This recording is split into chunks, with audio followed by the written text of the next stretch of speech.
إذا المرء لا يرعاك إلا تكلفا فدعه ولا تكثر عليه التأسفا.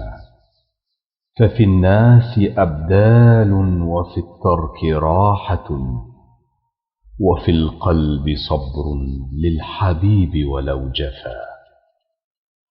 فما كل من تهواه يهواك قلبه، ولا كل من صافيته لك قد صفا.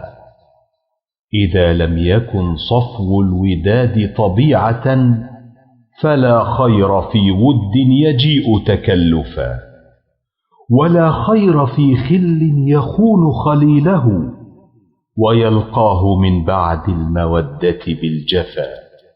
وينكر عيشا قد تقادم عهده، ويظهر سرا كان بالأمس قد خفا. سلام على الدنيا إذا لم يكن بها صديق صدوق صادق الوعد منصفا.